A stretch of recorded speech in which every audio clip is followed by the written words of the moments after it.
तो जय हिंद साथियों। तो आज आपका फिर से स्वागत है द रॉयल लर्निंग क्लासेस में।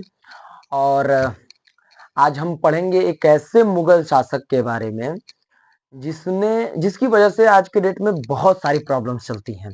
देश में हिंदू मुसलमान होता है तो लगभग उसी का कहीं ना कहीं नाम आता है। बहुत बार आपने सुना होगा, अभी आप सुनोगे तो भी जान जाओगे। दूसरी चीज, इसने इतनी क्रूरता की थी कि अपने भाइयों पर और औरों पर, कि इसे लोग क्रूर शासक के नाम से भी जानते हैं। ठीक है, तो हम आज पढ़ेंगे औरंगजेब के बारे में। नाम तो सुना ही होगा।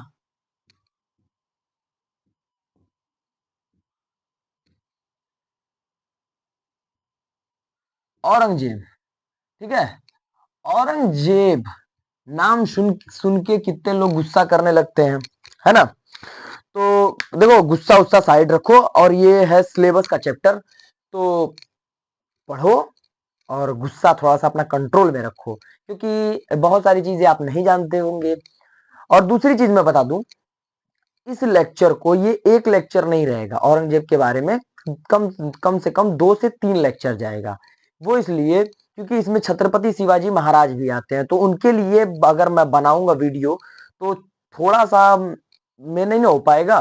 दोनों को बराबर डिवाइड करना पड़ता है, ठीक है। थोड़ी लंबी कहानी पड़ जाती है, तो समझाना फिर बताना, ये सारी चीजें थोड़ा सा कॉम्प्लिकेटेड मेरे लिए पड़ता है। इसलिए मैं बड़ी बड़ी थोड़ी सी वीडियो काफी बड़ी बन जाएगी, इसलिए छोटी वीडियो में ही आप लोगों को समझा दूंगा। ठीक है, तो औरंगजेब औरंगजेब 1618 में इसका जन्म होता है। कब? 1618 में, ठीक है। कहा? एक दाहोद नाम का जगह होता है। कहां का? दाहोद। आज सिर्फ औरंगजेब के बारे में ही पढ़ेंगे, ठीक है। उसके बाद फिर चीजों के बारे में पढ़ेंगे। तो दाहोद नामक एक जगह होती है जो गुजरात में इस समय पड़ता है, वहां पे इसका जन्म होता है। लेकिन ये राजा कब बना? 1658 में। 1658 में। और कब तक रहा? 1707 तक, यानी कि उसी समय मर भी गया था ये। 1707 तक ये रहा, ठीक है। तो इसने अब अपने धीरे धीरे जब ये बड़े होने लगे, इसके कई भाई थे, ठीक है। क्या नाम था उनका? एक का नाम था दारा शिको, दूसरे का नाम था मुराद, और तीसरे का नाम था शाह सुजा। ये 3 भाई और खुद औरंगजेब। औरंगजेब की मां का नाम वही था मुमताज महल, जिसके बारे में मैंने पिछली वीडियो में चर्चा की थी। मुमताज महल, जिसके वजह से ताजमहल बना यार, ठीक है। ताजमहल इसकी मां के नाम पे बना था। वो तीसरा पुत्र था शाहजहां, और मुमताज का ये तीसरा पुत्र था औरंगजेब, ठीक है। तो औरंगजेब तीसरा पुत्र होने के बाद इसके 3 भाई थे। पहले का नाम मैं लिख देता हूं यहां पे, एक यहां से लिखता हूं, ठीक है। पहले का नाम दारा शिको, दारा, ठीक। उसके बाद दूसरे का नाम था शाह सुजा। क्या नाम था? शाह सुजा। सुजा दिया था इनको औरंगजेब बाद में, ठीक है। इनको सुजा ही दिया था। उसके बाद तीसरा था नाम मुराद। इनका इनका इसका मुराद कभी पूरा ही नहीं हुआ। मुराद, मुराद, ठीक है। इन तीनों को मारकर ये राजा बनता है औरंगजेब। कैसे? इसकी लंबी चौड़ी कहानी है, इतिहास में इसकी लंबी चौड़ी कहानी है भाई, बहुत। लेकिन ये बता दूं, आप लोगों को ये बता दूं कि ये लोग, मतलब बहुत दर्दनाक कहानी है। आप सुनोगे तो दहल के रह जाओगे कि भाई इसको क्रूर क्यों कहा जाता है। इस वीडियो में ही आप लोगों को समझ में आ जाएगा। वैसे कई लोग इसको ये भी कहते हैं कि भाई ये अच्छा थे, बढ़िया थे, फलान थे, ढिंकामे थे। अपनी अपनी मान्यता है, मैं सबको नहीं कह सकता, ठीक है। तो अब क्या होता है, दारा शिको, सासुजा, मुराद, ये 3 भाई इनके थे। दारा शिको जो थे, वो शाहजहां के प्रिय बेटे थे। प्रिय का मतलब बहुत ही मानता था शाहजहां, ठीक। शाहसुजा, मुराद और औरंगजेब को उतना नहीं मानता था, मानता था लेकिन नहीं मानता था। एक होता है ना कि पुत्र को बहुत ज्यादा मान। तो दारा शिकोह इन दोनों तीनों से बड़े थे, यानी कि बड़े पुत्र थे। तो राजा बनने के लिए किसको चुना जाएगा? दारा शिकोह को। और ऊपर से मानता भी था शाहजहां। तो दारा शिकोह को कभी शाहजहां ने युद्ध में नहीं भेजा। इसकी नीति इसकी हारने की, राजा ना बनने की, और भी इसकी जो सारी चीजें रही हैं, इसकी ढेर सारी वजह यही रही है। शाहजहां ने ज्यादातर इसको अपने साथ रखना चाहा, अपने साथ उठना बैठना, और दीवाने खास फलाना ढिंकामा जो भी होता है, इसी में इसको उलझाए रखा।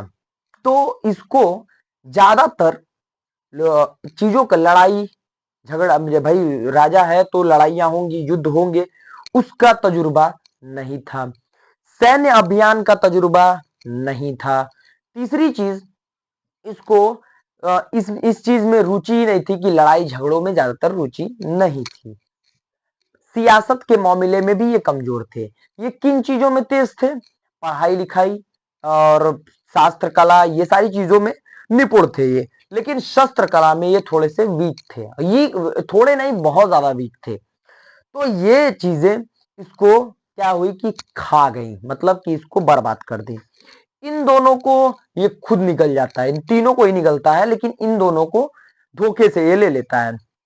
आते हैं आगे, आगे पढ़ते हैं, फिर बताते हैं। औरंगजेब, जिसको दक्कन, कहां का? दक्कन, वही दक्कन, दक्कन में इसको भेजा जाता है। दक्कन और कांधार का काफी ज्यादा युद्ध इसने किया था। कांधार में और दक्कन में काफी ज्यादा युद्ध और विद्रोह को रोकता था। तो इसको युद्ध नीति और कला निपुण में बहुत तेज तर्राक था ये, मतलब तेज तर्राक हो गया था। भाई कोई रोज लड़ रहा है तो उसको ज्यादातर युद्ध का तजुर्बा होगा। अब ये युद्ध का तजुर्बा इसको हो गया काफी ज्यादा। दूसरा, शाह सूजा को, शाह सूजा को बंगाल की तरफ भेजा गया। कहा? बंगाल। ये भी युद्ध कला में निपुण हो गया था। तीसरी चीज, इसको भी क्या होता, मुराद को सूरत की तरफ भेजा गया, जो गुजरात में पड़ता है। सूरत से मुगल सल्तनत का काफी एक्सपोर्ट इंपोर्ट सामान हुआ करता था, काफी बड़ा पोर्ट हुआ करता था। तो वहां से सामान आयात निर्यात बहुत ज्यादा होता था। तो मुगल सल्तनत की काफी कमाइयां सूरत से हुआ करती थी। इसलिए वहां पे मुराद को लगाया गया था और वहां पे इसको सूबेदार बनाया गया था। दक्कन का सूबेदार औरंगजेब खुद था। और लगभग यूं कहें तो इधर कांधार वगैरह में भी लड़ा था ये काफी ज्यादा। तो इसको काफी युद्ध का तजुर्बा था। दूसरा, बंगाल में भी काफी ज्यादा मार्केटिंग हुआ करती थी। ईस्ट इंडिया कंपनी के लोग, और मुंबई में भी आ चुके थे ईस्ट इंडिया कंपनी के लोग।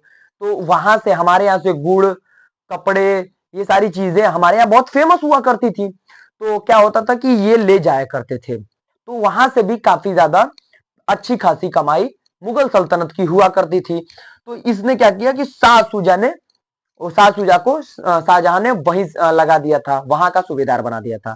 और उसका मानना यह था कि दारा शिकोह को मैं वहां का राजा, ये पूरी सल्तनत का राजा बना दूंगा। लेकिन प्रॉब्लम अब शुरू होती है। क्या? अब कहानी में ट्विस्ट भी आएगी, लेकिन प्रॉब्लम पहले मैं बताऊंगा, क्योंकि प्रॉब्लम पहले आई थी। तो प्रॉब्लम यहां आई भैया कि इनको क्या हुआ कि भैया शाहजहां की तबीयत हो गई खराब। और खराब यूं कहें तो इस तरीके बहुत ज्यादा खराब हो गई, और दारा शिकोह को उसकी देखभाल में लगा दिया गया। ठीक, क्योंकि उसके प्रिय बेटे थे, तो उसको दारा शिकोह को लगा दिया गया। अब वो देखभाल तो कर ही रहा था, लेकिन अब दिल्ली में उस वक्त था ये कौन? शाहजहां और दारा शिकोह। तो एक अफवाह उड़ गई। अफवाह ये उड़ गई कि शाहजहां अब नहीं रहा, यानी कि एक्सपायर कर गए। और ये अफवाह सिर्फ दिल्ली और आगरा तक सीमित नहीं रही। दिल्ली और आगरा तक सीमित नहीं रही, ये दक्कन, बंगाल और सूरत तक पहुंच गई। यानी कि तीनों बेटों के पास खबर पहुंच गई। अब तीनों बेटे इस बात से नाखुश हो गए। नाखुश हो गए। तो अब क्या हुआ कि नाखुश होने का सबसे बड़ा रीजन ये हुआ कि अब ये लोग सोच लिए कि दारा शिको, तीनों भाई ये सोच लिए कि भाई कि अब दारा शिको ने इस बात को छुपाए रखा है और अपने आप को आगरा में जाके ये ताजपोशी करा लेगा और राजा हो जाएगा। और जब तक हम आगरा पहुंचेंगे तब तक तो ये राजा बन चुका होगा, फिर हम इसका कुछ नहीं कर पाएंगे। तो सबने सोचा कि अकेले अकेले जाएंगे, लेकिन यहां बात बनी नहीं। अब इसने क्या किया कि औरंगजेब ने एक काम किया। औरंगजेब क्या किया कि दोनों भाइयों को एक खत लिखता है और कहता है कि आओ दारा शिको को। अब उसमें एक और चीज जोड़ता हूं मैं, उसने अपने आप को कहा कि मैं इस्लाम का बंदा हूं, यानी कि अल्लाह का बंदा हूं। अब मैं अल्लाह का बंदा हूं तो मुझे कुछ चाहिए नहीं, मुझे जैसे मैं सेवा करता हूं अल्लाह की, ऐसे सारी चीजें करके उसने मना लिया था अपने दोनों भाइयों को, मुराद और इसको शाह शुजा को धीरे धीरे करके मना लिया था। और बात ये हुई इन लोगों की प्लानिंग कि हम आके उज्जैन में मिलेंगे। कहां मिलेंगे? उज्जैन में। हम आके उज्जैन में मिलेंगे और वहां से चलेंगे आगरा और फिर युद्ध करेंगे। अब ये बात इन लोगों की हो गई, ठीक है। तो अब क्या हुआ कि 1 मिनट में आता हूं, 1 मिनट, बस 1 मिनट आप दे दो। तो अब क्या हुआ, मैं थोड़ा पानी पीने चला गया था। हाँ, तो अब क्या हुआ कि अब ये सारी चीजें होना स्टार्ट हो गई। तो अब ये लोग क्या है कि उज्जैन में आके मिलेंगे। मुराद कहा ठीक है हम आके मिलते हैं तुमसे। कहानी में अब ट्विस्ट ये आ गया कि शाहजहां की तबीयत जो खराब थी वो ठीक हो गई। वाह, कहानी में क्या ट्विस्ट आ गया है ना। जैसे मरा हुआ कोई बंदा है, कोई मर गई लोला, अब कोई मर गया, अब वो जिंदा होके वापस आ गया, अरे जैसे किसी मूवी में है। तो ये सारी चीजें होने के बाद अब ये वापस दिल्ली से आगरा आया। कौन? शाहजहां।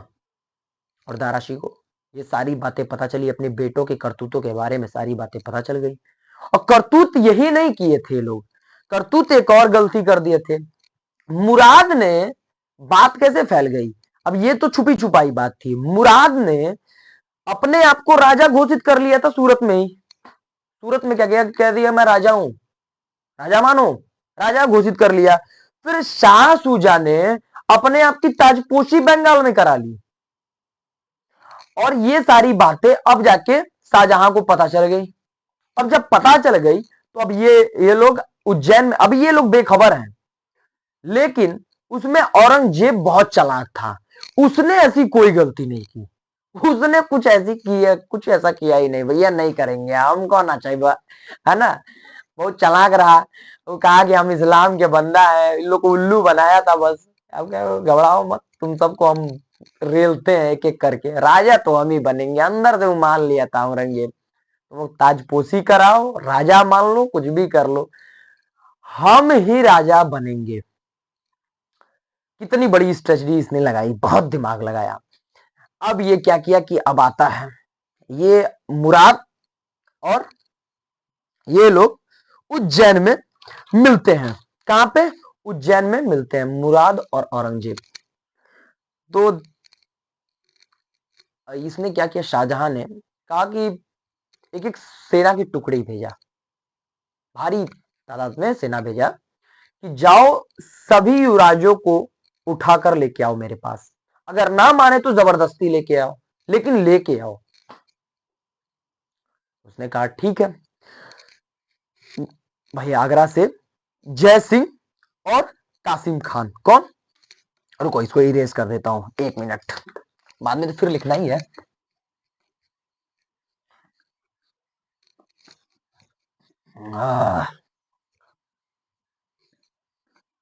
यार ये इरेज नहीं हो रहा है।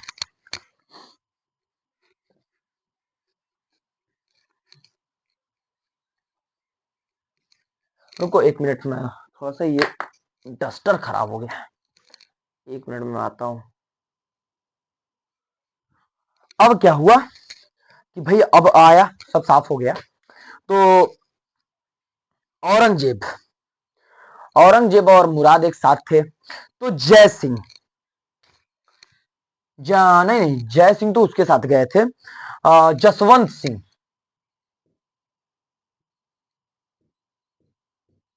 वंत सिंह, जसवंत सिंह, और साथ में कौन गया? कासिम खान।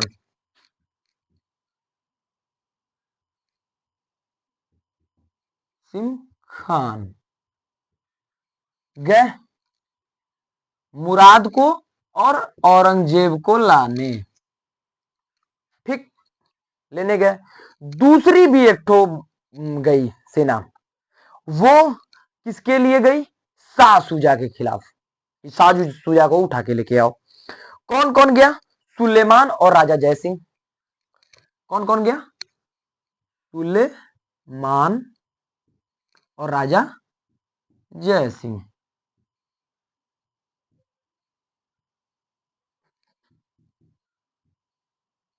सिंह, ठीक है,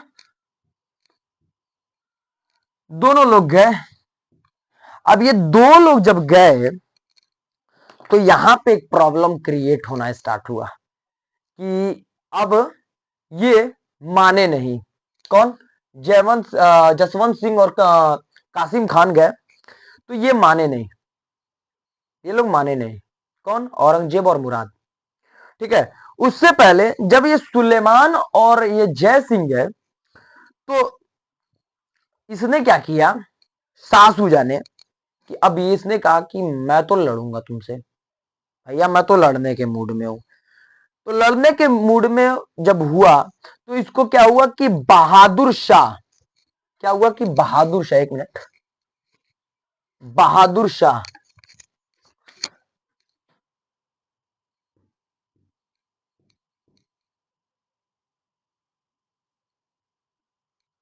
दूर बहादुर शाह हाँ, बहादुरपुर का युद्ध हुआ। कहां का? बहादुरपुर का। बहादुरपुर का युद्ध होता है जिसमें शाह सुजा हार जाता है और हार के कहा चला जाता है? मुंगेर। वापस उधर ही साइड मुंगेर चला गया। कहां चला गया? मुंगेर। अब बचता कौन है? औरंगजेब और मुराद। अब ये लोग काफी इसको समझाने की कोशिश करते हैं। जसवंत सिंह ने इनको बहुत समझाने की कोशिश की कि तुम बगावत मत करो। तो उन्होंने कहा कि नहीं, ये बात हम नहीं मानेंगे, हम बगावत करेंगे। अब बगावत करने का नतीजा तो ये होता है कि 16 अप्रैल में, अप्रैल 1658 में, 1658 में क्या होती है? एक युद्ध होता है। किसके किसके बीच?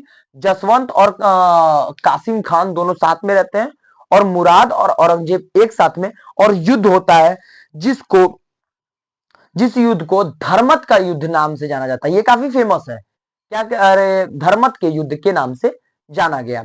धर्मत का युद्ध होता है जिसमें ये दोनों लोग हार जाते हैं। कौन? जसवंत सिंह और कासिम खान हार गए। हार गए तो ये बात अब आगरा पहुंच गई। ये बात क्या हुई? आगरा पहुंच गई। और आगरा पहुंच गई तो अब क्या हुआ कि दारा शिकोह क्या हुआ? तैयार हो गया। तैयार हो गया कि अब भाई लड़ना तो पड़ेगा, अब नहीं लड़ेंगे तो फिर खत्म हो जाएंगे। तो दारा शिकोह जैसे ही दारा शिकोह सोचता है कि आगरा में ये लोग घुसे पहले एक सामूगढ़ नाम का, थोड़ा सा जैसे भी आप दारा शिकोह के वहां पे आगे पढ़ेंगे, आगरा के आगे तो एक सामूगढ़ नाम का एरिया पड़ता है। ठीक है, जगह पड़ती है। तो वहां पे इसने क्या किया? अपना सारा तंबू उम्बू लेके गया, गाड़ना उड़ना स्टार्ट किया कि सैन्यों ने अभियान करने के लिए सारी चीजें। अभी ये तैयार नहीं था, तब तक औरंगजेब आता है और मुराद दोनों ही क्या करते हैं कि इसमें युद्ध लड़ने लगते हैं। युद्ध लड़ने लगते हैं कुछ ही घंटों में। अभी इसकी सेना क्या थी? अब बेचारा तलवार लेके दिन भर पूछते थे, महल में रहने वाले क्या करेंगे? तलवार लेके दिन भर, ए कहाँ गया? महाराजा से मिलना, कहाँ है? पैसा दे, यही सब करते थे सब। लड़ने वाले नहीं थे। औरंगजेब और मुराद के साथ जो सैनिक थे वो लड़ाके थे, रोज लड़ते थे। कहीं ना कहीं विद्रोह होता, रोज लड़ते थे। रोज लड़ते थे तो उनको अभ्यास था। और जब अभ्यास था तो 1 के 2 घंटा में मार के सुता दिए सबको। दारा शिको जो दारा शिको थे, यहां से वो भाग गए और मुल्तान होते हुए वो गुजरात चले गए। कहां चले गए? मुल्तान होते हुए वो गुजरात चले गए। अब देखो यहां पे शाह सूजा कमजोर पड़ गया, दारा शिको भाग गया, बचता कौन है औरंगजेब के सामने? कौन बचा? मुराद। मुराद बचता है तो मुराद को क्या करता है कि उससे पहले एक और काम करता है ये चुरवा, कि औरंगजेब क्या करता है कि अपने पिता को क्या करता है कि कैद करा लेता है और कहां ले जाता है? आगरा के किले में इसको बंद करा देता है। कौन? औरंगजेब। बंद करा के और कहता है कि यहीं रुको तुम बुढ़ऊ, यहीं पे सड़ो। उनको बंद करा के ये सब अपना सिस्टम कर देते हैं। एक रात क्या होती है कि मुराद को खूब शराब पिलाई इसने, मुराद को औरंगजेब ने खूब शराब पिलाई और खूब शराब पिलाने के बाद इसको क्या किया कि इनको भी कहा कि अब चलता हूं, चल चल चल, तो अरेस्ट कर लिया इसको भी, चल यू आर अंडर अरेस्ट, दारू पीने के जुर्म में, चुट्टा कहीं का।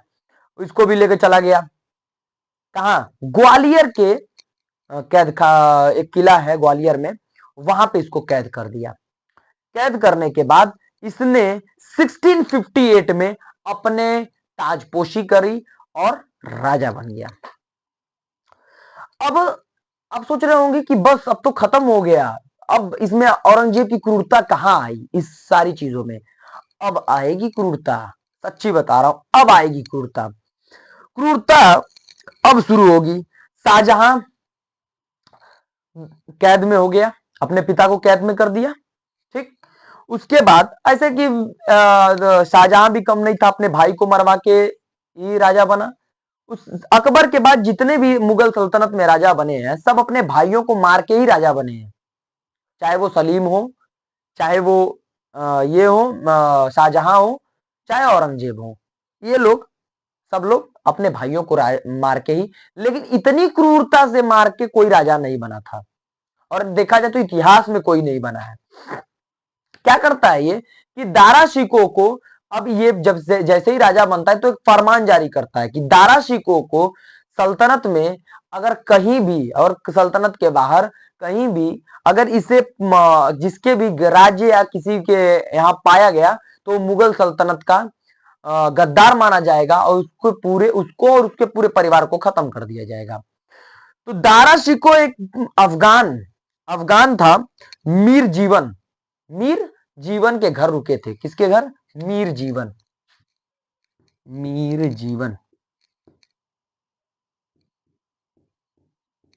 के घर रुके थे। ये एक अफगानी था, इसके घर रुके थे तो इसने मुखबिरी कर दी, इसे पूरा जाके बता दिया कि यहीं रुके हैं हमारे घर में। दारा शिकोह को क्या किया गया कि कैद कर लिया गया। कैद करने के बाद इसको बल भर तो पहले पीटे सब, हाँ बल भर इसको पीटे, पीट के जैसे ही कपड़ा उपड़ा फटा पुराना एकदम टूटा फूटा हाथ गोड़ लेके बेचारा, और उसको बूढ़े हाथी होती है ना, बूढ़ा हाथी, उस पे इसको क्या, उसके पीठ पे लाद के पूरी दिल्ली घुमाया गया। इसकी बेइज्जती की गई पूरी दिल्ली में। पूरी दिल्ली को क्या किया इसने, उसको बेइज्जत कराया। उसके बाद इसका दिल नहीं भरा, अभी भी औरंगजेब का दिल नहीं भरता है। उसने क्या किया, फांसी दे दिया अपने भाई को ही, दारा शिकोह को उसने फांसी दे दी। सोचो, एक गद्दी के लालच में अपने भाई को फांसी दे दी, बेइज्जती किया, फांसी दिया। अब इसकी क्रूरता तो इतनी बढ़ गई थी, इतना मतलब गंदा इंसान है ना यार ये, कि अपने भाई को फांसी दे, बेचारा मर गया है यार, मर गया है, तुम इतना गंदा काम कर रहे हो कि मरने के बाद उसका सर काट दिया। सोचो, उसका सर काट के और उसको थाल में सजवा के उसका सर और भिजवाया पता है कहां? आगरा के किले में, शाहजहां के पास। लीजिए आपका पुत्र। ऐसे भी भाई ऐसे इतिहास में हुए हैं। सोचो, इतना गंदा, मतलब यार तुम, मतलब मानवता के नाम पे इतना धब्बा एक किस्म का आदमी था औरंगजेब, कि अपने भाई को मरवा रहा है, पूरी पहले तो बेइज्जत कराया, फटे पुराने कपड़े में पूरा उसको हाथी पे, बूढ़े हाथी पर लेटा के उसको पूरी दिल्ली घुमवा रहे हो, उसके बाद फांसी दे रहे हो। अरे यार अब तो रहने देते, मर गया अब तो छोड़ देते उसको, नहीं उसका सर कटवाया, इसने सर कटवा के ले जाके उसको शाहजहां को थाल थाल में सजा के उसको पेश कर दिया। इतना गंदा आदमी, मतलब जिंदगी में छे। उसके बाद इसने क्या किया कि ये तो मर गया बेचारा, ठीक है। और उसके बाद औरंगजेब काफी अरे शाहजहां काफी पीड़ित हो जाता है अपने पुत्र को देखते हुए, तो वो सह नहीं पाता है, सह नहीं पाता है, तो धीरे धीरे करके उसको बहुत चिंता होती है। तो ये सारी चीजें, अब एक पुत्र दूसरे पुत्र को मार के ऐसे ही थाल में सजा के दे दे, तो बहुत बड़ी बात हो जाती है ना पिता के लिए, और पिता था यार। तो उसके बाद क्या होता है कि अब फिर दूसरे बेटे का नंबर आता है इसके। इसने क्या किया कि शाह शुजा को, शाह शुजा बंगाल में था, शाह शुजा को इसने सैन्य अभियान, अब कहा कि इसके यहां सैनिक भेजो, ढेर सारी सैनिक भेजी, उसमें शाह शुजा हार गया। दोनों की सेना भिड़ी, औरंगजेब और शाह शुजा की। उसमें क्या हुआ, शाह शुजा हार जाता है, तो वो भागता है अराकांदा में। कहा, अराकांदा में वो जब भाग जाता है, कहां पे भागता, अराकांदा, अराकांदा, अराकांदा में भागता है, तो वहां के राजा से कहलवा कर कहता है कि तुम मुगल सल्तनत के अगर वफादार बनना चाहते हो तो तुम्हें मेरे ही भाई का कत्ल करना होगा, और अपने भाई का कत्ल करा देता है, फांसी दिलवा देता है, या फिर कुछ ऐसे ही, मतलब उसका डिटेल ढंग से नहीं है इतिहास में, हर इतिहासकार ने अलग अलग लिखा है। तो उसमें क्या करता है कि उसे मरवा देता है, अराकांदा के राजा ने उसका कत्ल करवा दिया, दूसरा भाई निपट गया। तीसरा भाई जो मुराद था, अब ये तो खुद ग्वालियर के किले में बंद था, इसको भी, अरे यार वो तो बंद था, अब उससे क्या लेना देना, नहीं इसने अपने मतलब सल्तनत को इतना महफूज रखना चाहता था कि कहीं से भी बगावत ना हो सके, कहीं से भी बगावत ना हो सके। मुराद को निकालकर 1661 में, कब, 1661 में इसने क्या किया, फांसी की सजा दे दी अपने ही भाइयों के साथ। इतना क्रूरता किया अपने भाइयों के साथ, जो अपने भाइयों का ना हो सका वो हमारा क्या होगा, और पूरी प्रजा का क्या होगा, ठीक है। तो इसने क्या किया कि फांसी दे दी, और फांसी देने के बाद यहां से इसके तीनों भाई मर जाते हैं, और ये राजा तो बनी चुका होता है, ठीक है। तो राजा बनने के बाद भी इसने अभी भी क्रूरता की, ये तो वन स्टेप है, सिर्फ ट्रेलर है, पिक्चर अभी बाकी है भैया, सुनाता हूं पिक्चर भी। पिक्चर में तो कल भी सुनाऊंगा, और जो बचा खुचा है थोड़ा बहुत मैं अभी भी सुना देता हूं, ठीक है। अरे तू सीधा हो जा। हाँ,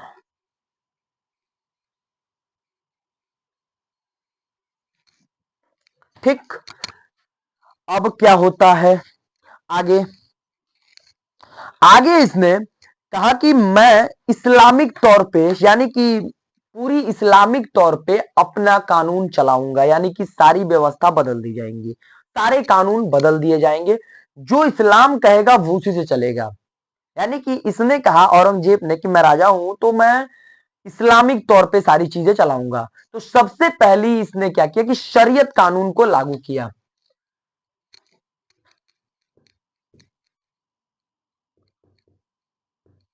शरीयत कानून यानी लॉ,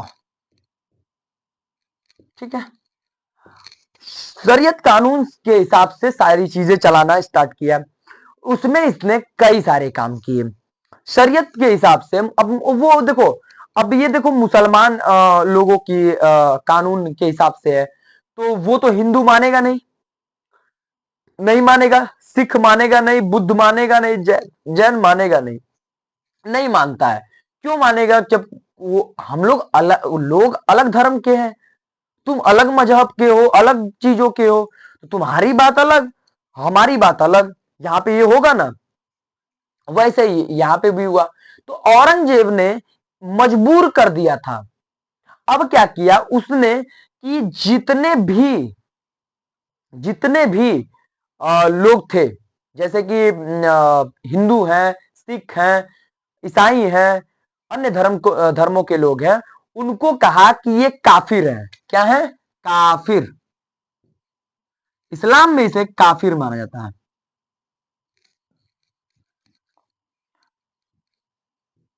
काफिर, काफिर माना गया। अब काफिर क्यों माना गया? इस्लाम में यह लिखा है कि जो अल्लाह को नहीं मानते हो, जो अल्लाह की मतलब मानने से इनकार करते हो कि अल्लाह नहीं है, तो उनको क्या होता है कि उनको कहा जाता है कि आप काफिर हो। ठीक है, तो औरंगजेब ने ऐसा ही किया कि कहा कि ये काफिर है। तो हाँ, हिंदू धर्म, बौद्ध धर्म, सिख धर्म के लोगों को, उस समय ज्यादा कम्युनिटी हम लोगों की थी, तो हम लोगों को इसने क्या किया कि धर्म परिवर्तन करने की मांग रखी। और जहां भी ये गया, जिसके पास, तो इसका एक मानना था, जिसको मारना चाहता था ना, तो उसको यही कहता था कि तुम मुसलमान बन जाओ। अब बहुत सारे हिंदू लोग हैं जो ये कह देंगे हम मुसलमान नहीं बनेंगे। भाई क्यों बने? वो अपने धर्म में खुश है। तुम अब बहुत लोगों ने सर भी काट दो तो भी नहीं बदलेंगे। नहीं बदलेंगे ना भाई, क्यों बदलेंगे? हम अपने धर्म में खुश हैं। ठीक है, तो वो कहता था कि अब तुम मुसलमान धर्म अपना लो, तो वो लोग नहीं अपनाते, तो सिर्फ इसलिए मरवा देता था। अब ये तो ठीक थी। ये तो शुरुआत किया इसने। उसके बाद इसने जजिया कर लगाया। क्या लगाया? जजिया कर।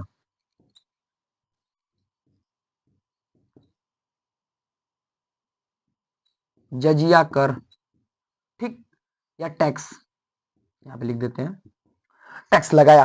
ठीक है, जजिया कर। अब जजिया कर कौन देता था? जो नॉन मुस्लिम हो, जो मुस्लिम नहीं है, वो जजिया कर देंगे।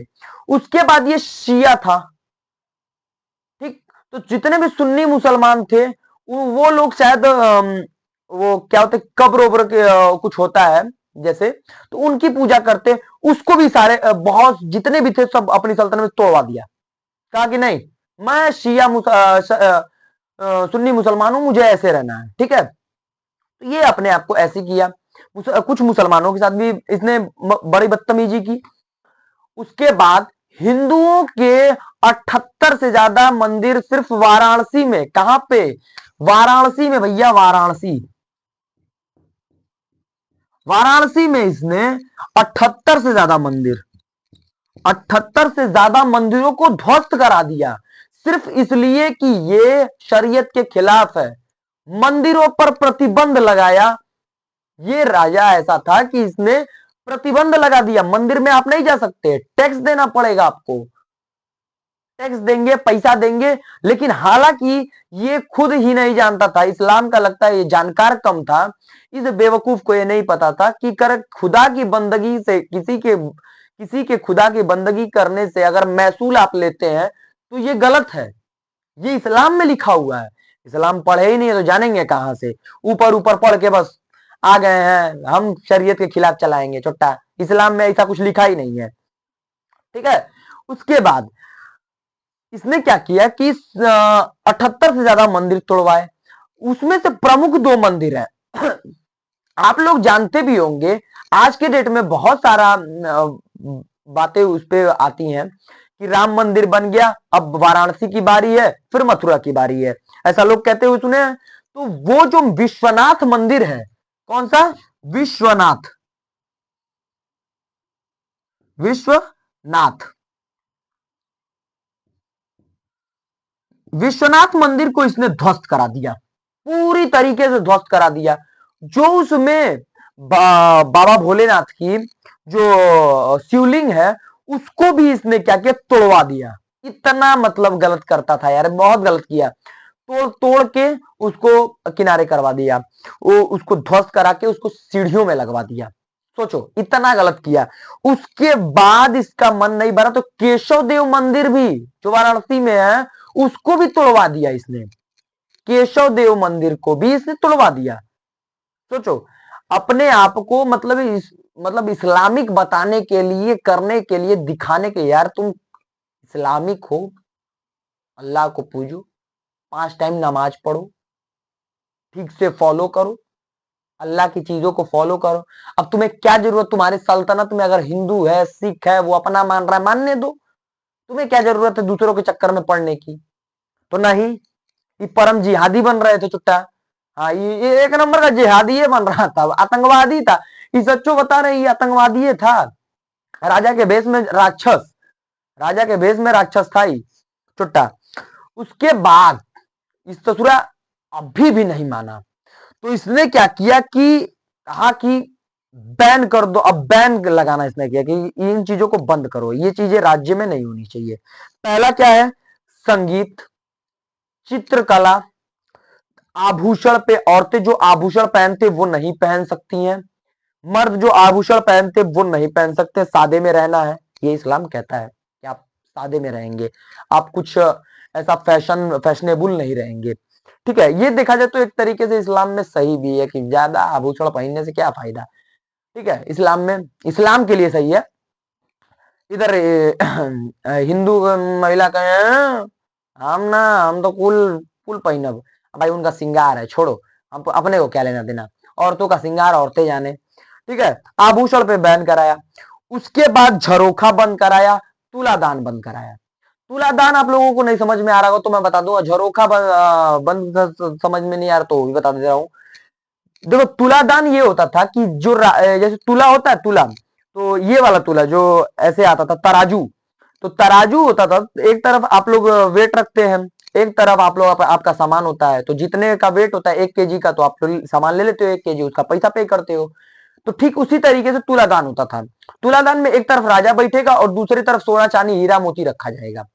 तो वो अकबर के समय से शुरू हुई थी। तो उस तोलादान व्यवस्था को इसने क्या किया, खत्म कर दिया था कि जितने भी वो सारी चीजें सोना चांदी रखा गया है राजा के वेट के अनुसार, वो गरीबों में बांट दिया जाएगा। इसने क्या किया, बंद कर दिया। इसने क्या किया, बंद कर दिया। दूसरा झरोखा।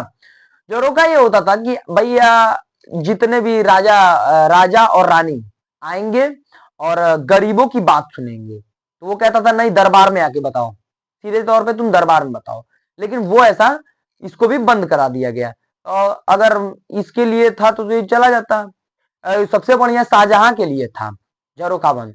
उसके साथ मुमताज थी, है ना, उसके साथ मुमताज महल थी, बढ़िया खूबसूरत है। अब यार सब लोग देख के प्रसन्न हो जाते हैं, सबका प्रॉब्लम खत्म देख के, पर ठीक है ना। और वो सलीम नहीं ठीक था, लेकिन ना ना, सलीम नहीं ठीक था। वो ससुरा कहीं नूर जहां आ जाती तो उधरिया से मान भाई आ जाती, बन पड़ता तो अनारकली भी भटकती हुई चली आती, वो चोट्टा के पीछे कई गो आ जाती, सब कंफ्यूज होता था कौन का क्यों ना, रानी मानी, है ना। ठीक है, तो ये सारी चीजें, तो ये सारी चीजें इसने बंद कर दी। उसके बाद इसकी कई बेगमें थी। बेगम दिलदा, हाँ, दिलरस बेगम, दिलरस बानो बेगम नाम से इसकी एक बीवी थी, पत्नी थी, जो पहली पत्नी थी। ठीक, पहली पत्नी थी। ठीक है, उसके बाद नवाब बाई और औरंगाबादी महल, उसके बाद उदयपुरी महल, ये 4 इसकी खासम खास बेगम थी। ठीक है, ठीक है। उसके बाद इसने बीवी का महल मकबरा, जिसे बीवी का मकबरा कहा जाता है, औरंगाबाद में, कहां पे, बीवी का मकबरा, ये भूलना नहीं आप लोग।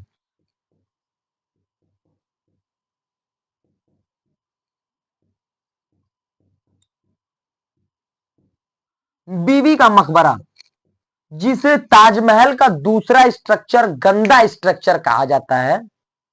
ये छोटा का मेहरुआ कही ना कि देखिए हम मरने वाले हैं, ससुर जी हमरे हमरे अम्मा के, अभी जिसे भोजपुरी में क्या है, वो अम्मे कहती हैं सब ना, हमारी मम्मी मम्मी भी दादी को हमारे अम्मा कहती थी, तो हम भी वही वही भाषा यूज कर रहे हैं। तो हमारे अम्मा के ताजमहल बनवा के दिए रहन, हम भी मरने वाले हैं, हमको भी कुछ चाहिए। औरंगजेब क्या मर जाए तो ससुरी ताजमहल का ये बनवा के पैसा झूठो का खर्चा हुई, वो तो पगलेट थे, झूठो का ताजमहल बनवा दिए, इतना पैसा खर्चा कर दिए। कहा ना, हम मरे वाला है, तो कहा चलो ठीक है बनवा देंगे। तो अभी कहा कि ना ना ना ना, वादा करिए, तो कहते चल चल ठीक है वादा कर देते। कहता अगर ना बनवाई ना बनवाई तू तो जान लिए तो के मार, हम भूत बन के आए तो के मारब। तो औरंगजेब डरने कहा कि चल मर पहले, तो मर गई बेचारी। अब मर गई तो कहा कि ए औरंगाबाद में ले जाके दफनवा दो इसको, और वहीं पर बीवी का एक ठो जुटाऊ का बनवा के छोड़ दो कम में पैसा में, सीमेंट बालू जितना कम कम पैसा का आता है। अब एसीसी गोल्ड पापा लगवाए थे, तो एसीसी गोल्ड मत लगवाना, जेपी लगवाना है। जेपी सीमेंट पहले आता था, तो वो वाला सीमेंट लगवा देना। कहा ईटा कौन क्वालिटी का, तो कहा कि सबसे गंदा। छड़ लगेगा कि नहीं, सबसे गंदा। टाटा वाटा स्टील मत मंगवाना, नहीं तो बहुत महंगा पड़ जाएगा, है ना। ये सारी चीजें इसने किया। तो सबसे गंदा स्ट्रक्चर उसी को कहा जाता है, ताजमहल का दूसरा सबसे गंदा स्ट्रक्चर बीबी का मकबरा, इसने औरंगाबाद में बनवाया। उसके बाद बादशाही मस्जिद, बादशाही मस्जिद, क्या नाम है, बादशाही। अच्छा, ये बीवी का मकबरा, बड़ा सही नाम रखा है, बीवी का मकबरा। यहाँ पे लिख दीजिए औरंगजेब की बीवी का मकबरा, ऐसे नाम होना चाहिए था, ससुरा खाली बीवी का मकबरा नाम दिया। बादशाही, बादशाही शाही मस्जिद, मस्जिद को इसने क्या किया कि वहां पे लाहौर में इसने बनवाया बादशाही मस्जिद। उसके बाद मोती मस्जिद, जो दिल्ली के लाल किले में आप जाओगे, दिल्ली के लाल किला आप लोग कभी घूमने जाओ, तो उसमें एक मोती मस्जिद का नाम आएगा आप लोगों को कि ये मोती मस्जिद है, जिसे औरंगजेब ने अपने कार्यकाल में बनवाया था। उसके बाद इसकी खराबी कहां से आई, अब इसके पतन का कारण भी शुरू होना है। तो पतन का कारण यह हुआ कि शरीयत के हिसाब से कानून चलाता था। तो शरीयत के हिसाब से जब कानून आप चलाने लगे तो बहुत सारी प्रॉब्लम्स क्रिएट होने लगी, लोगों में बगावतें पैदा हो गई, बहुत सारी चीजें होने लगी। तो अब क्या हुआ कि जो जाट होते हैं, सिख होते हैं, सतनामी होते हैं, सनातनी होते हैं, ये सारे लोग, और उसमें विद्रोह फैल गया। दूसरा, राजपूतों से इसका संबंध हो गया खराब, जो अकबर के टाइम पे अच्छा था, शाहजहां के टाइम पे थोड़ा बहुत ठीक ही ठाक था, और सलीम के टाइम पे तो सबसे बढ़िया था। तो ये क्या हुआ कि ये सारे संबंध खराब हो गए। तो ये थी सारी सारी बातें औरंगजेब के बारे में। अब मिलेंगे तो छत्रपति शिवाजी के समय मराठाओं से विरुद्ध कैसे हुआ, कैसे क्या हुआ, ये सारी चीजें बताई जाएंगी। धीरे धीरे बताऊंगा कैसे मरा था। ठीक है, तो मिलते हैं नेक्स्ट वीडियो में। तब तक के लिए प्लीज आप लोग अपना ख्याल रखिए। ठीक है, अब बकिया बढ़िया है, चलते हैं।